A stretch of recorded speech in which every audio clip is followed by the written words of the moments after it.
Breaking news చూస్తున్నారు. మంత్రి Komatireddy Venkatareddy U turn తీసుకున్నారా? ప్రస్తుతం దీని గురించి మాట్లాడుకుంటున్న సందర్భం. అంతా కలిసి చర్చించాకే సినిమా టికెట్ల రేట్లు పెంచామంటూ చెప్పుకొచ్చారు మంత్రి కోమటిరెడ్డి వెంకటరెడ్డి. ముఖ్యమంత్రి ఏ శాఖలను జోక్యం చేసుకోరన్నారు ఆయన. మంత్రులందరినీ ముఖ్యమంత్రి కలుపుకుపోతారంటూ కవరింగ్ ఇచ్చారు. 2 రోజుల కిందట కోమటిరెడ్డి వెంకటరెడ్డి సంచలన వ్యాఖ్యలు చేశారు.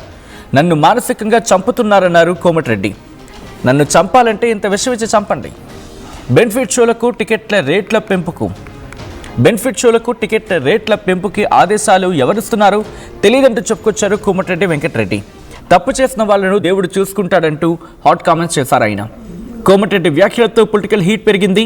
వెంటనే తన వ్యాఖ్యలపై కోమటిరెడ్డి క్లారిటీ ఇచ్చారు. ఇప్పుడు దానికి సంబంధించిన బ్రేకింగ్ న్యూస్ చూస్తున్నారు. కోమటిరెడ్డి వెంకటరెడ్డి యూటర్న్ తీసుకున్నారా? ప్రస్తుతం దీని గురించి మాట్లాడుకుంటున్న క్రమం. మంత్రి కోమటిరెడ్డి వెంకటరెడ్డి యూటర్న్ తీసుకున్నారా?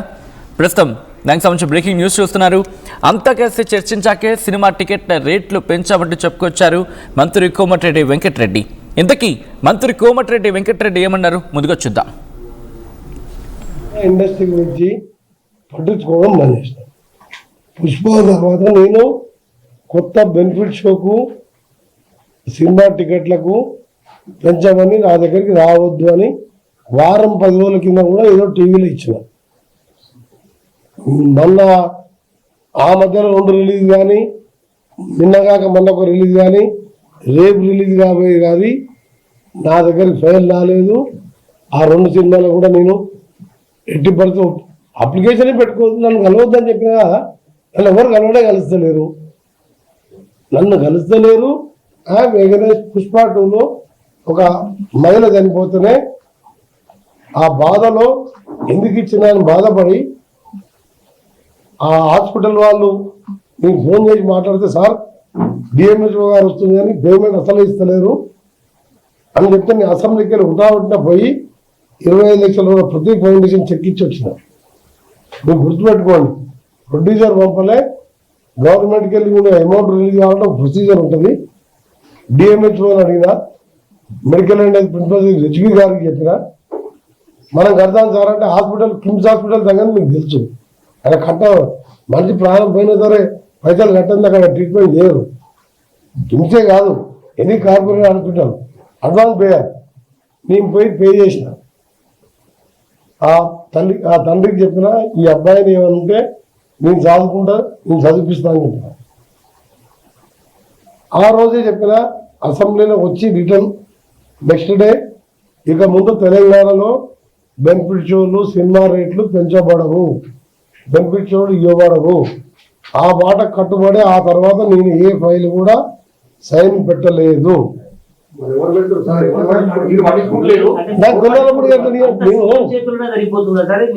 నేను సినిమా ఇండస్ట్రీ మీద నేను దృష్టి పెట్టదలుచుకోలేదు. సమస్యలు ఉంటే కార్మికులు వస్తే అప్పుడు విజిలెన్స్ ఎంక్వైరీ కానీ యాక్టర్లకు కానీ అన్యాయం జరిగితే పేద కళాకారులకు ఇళ్ళ విషయంలో పట్టించుకున్నాను. అంతే తప్ప రేట్ల విషయంలో బెనిఫిట్ పెట్టొద్దన్నందుకు నా దగ్గరికి ఎవరు వస్తలేరు.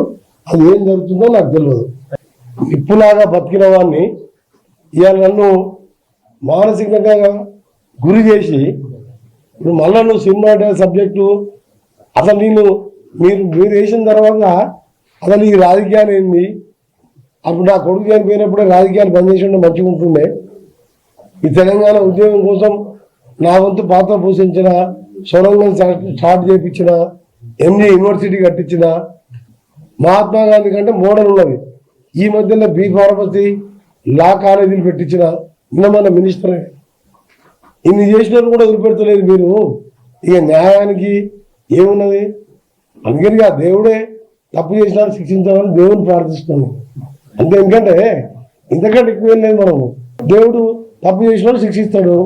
మీకేమైనా కావాలంటే మీరేమైనా మీకు ఇంకా కూడా కోపం తీరలే వెంకరెడ్డి అనే వాడు ఉండొద్దంటే ఇంత విషయం ఇచ్చి చంపండి. మీరు మరి అసలు చేసాం అది రైట్. అది మంత్రి కోమటిరెడ్డి వెంకటరెడ్డి చేసిన సంచలన వ్యాఖ్యలు గతంలో. మరి అదే మంత్రి కోమటిరెడ్డి వెంకటరెడ్డి ఇప్పుడు యూటర్న్ ఎందుకు తీసుకున్నారు? అంతా కలిసి చర్చించాకే సినిమా టికెట్ల రేట్లు పెంచామంటూ ఎందుకు అంటున్నారు? అసలు ఏం జరిగింది మాట్లాడుకుందాం. ఇదే అంశానికి సంబంధించి డీటెయిల్ ఇన్ఫర్మేషన్ అందించేందుకు మధు ఫోన్ లైన్లో జాయిన్ అవుతున్నారు. మధు, అసలు ఇందుకే ఏం జరిగింది? ఎందుకంటే కొద్ది రోజుల క్రితమే మంత్రి కోమటిరెడ్డి వెంకటరెడ్డి మాట్లాడుతూ ముఖ్యమంత్రి శాఖలోనూ ఏ శాఖలోనూ జోక్యం చేసుకోరు అంటూ ఇప్పుడు ప్రస్తుతం చెప్తున్నారు. బట్ అంతకన్నా ముందు నాకు తెలియకుండానే టికెట్ రేటు పెంపు జరుగుతోంది. పుష్ప 2 తర్వాత అసలు ఆ రోజు ఎందుకు ఇచ్చా అని చెప్పి నేను మదన పడుతున్నాను, బాధపడుతున్నాను, అర్థం వచ్చారా అని చెప్పుకొచ్చారు. బట్ ఎందుకు ఈ యూటర్న్? ఏం జరిగింది? ఏమైనా సీఎం ఏమైనా క్లాస్ స్పీకరా? ఎందుకంటే పెద్ద అలిగేషన్ చేశారు కోమటిరెడ్డి వెంకటరెడ్డి మంత్రి. ఆయన సంబంధించినటువంటి శాఖ సినిమాటోగ్రఫీ మంత్రిగా కొనసాగుతున్నారు. సినిమా ఇండస్ట్రీ శాఖకు సంబంధించి ఆయన నేను పట్టించుకోవట్లేదు, మరి నా దగ్గరికి రావద్దని చెప్పాను సినీ పెద్దలకి టికెట్ల విషయంలో, బెనిఫిట్ షోల విషయంలో అనేటువంటి క్లారిటీగా మీడియా సమావేశంలో ఆయనే చెప్పారు చాలా స్పష్టంగా. నేను పట్టించుకోవడం మానేశాను సినిమా ఇండస్ట్రీని, ఆ శాఖను అంటూ ఆయన కొన్ని సెన్సేషన్ కామెంట్ చేశారు. ఈ టికెట్ రేట్ల పెంపు విషయంలో ఎవరు నిర్ణయం తీసుకుంటున్నారు, నాకు కనీసం సమాచారం లేదు, నాకు తెలియదు అంటూ స్టేట్మెంట్ చేశారు. తర్వాత ఎగ్జాక్ట్లీ 2 రోజులకి ఆయన యూటర్న్ తీసుకున్నట్టుగా స్పష్టంగా కనిపిస్తా ఉంది. నిజంగా మరి పైనుంచి హైకమాండ్ నుంచో లేదంటే ముఖ్యమంత్రి సీఎం ఓపీసీ నుంచో కాస్త మళ్ళీ అట్లా కాదు అని చెప్పమని చెప్పారు ఏందో, కానీ ఆయన మాత్రం మళ్ళీ యూటర్న్ తీసుకుంటూ అందరూ చర్చించిన తర్వాతనే సినిమాకి సంబంధించిన టికెట్ రేట్లు పెంచామనేటువంటి క్లారిటీ ఇచ్చే ప్రయత్నం చేశారు.